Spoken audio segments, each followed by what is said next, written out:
In response to David Brin's stirring video, I thought I'd offer some advice to those about to enter college and do not have the benefit of having a successful sci-fi author as a parent to bail you out and support you financially in the event your adventures lead you nowhere good. First, let me say I agree with almost everything that David Brin said. Be ferocious. Be curious. Be adventurous, and all that jazz. But here are 5 other pieces of advice that are far more, pragmatic. 1. Get to know at least one professor on a personal basis. We've all heard people say that college is a time for expanding your mind, learning, and all that. That's all true. But if you do not form a personal relationship with a professor, you will experience very little of this. Most students on most college campuses think of the 4 years as one of 2 things. Either it's 4 years of partying, getting drunk, having lots of interesting sex with other young people, and going on spring breaks and such, or it's 4 years of job training, when you should stack up credentials so you can get a job when you graduate.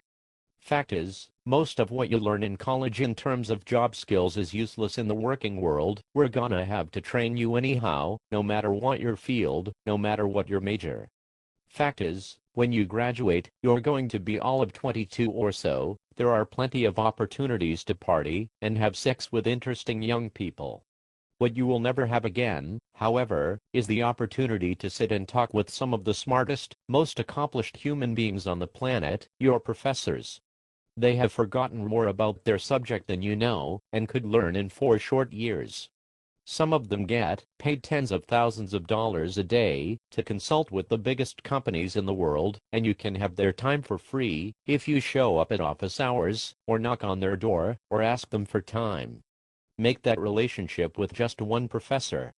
It will change your college experience and change your life. 2. Speaking of credentials, no matter what else you want to do with your life, major in physics. This is where David Brin is wrong. Your passion, your hobbies, those things may end up being your career. But if you want a job, if you need other people to give you a chance, then major in physics. There is literally no other major that commands more respect, whether in business, government, law, the arts, whatever. People will automatically assume you're freaking brilliant if you are a physics major. Might be unfair, might seem stupid, but trust me on this. You can be an artist, a social worker, an engineer, a graphic designer, a lawyer, a banker, a writer, a ballroom dancer, or whatever else you want with a physics degree. But you're gonna find it pretty hard to be a computer programmer with that degree in women's studies and comparative literature. 3. Your grades don't matter nearly as much as you think. Maybe that first job, or applying to graduate school, will be harder with a 2.3 GPA, but 5-10 years out of school, no one will actually ask you what your GPA was. They will ask you what you majored in, so see point number 2 above, major in physics. 4. Do not get into debt. If your family isn't wealthy, you might not have a choice, but absolutely minimize whatever debt you have to take on. Work summer jobs, work on-campus jobs, go to a cheaper school, do whatever you have to do to avoid debt. Combine with number 1, 2, and 3 and what you get is this: getting a degree in physics from a state school where you form a relationship with a professor while getting crappy grades because you're waiting tables 3 nights a week is better for your future than getting a sociology degree from Harvard with a 3.8 GPA and having $150,000 in student loans. The former leaves you relatively free and able to do what you want.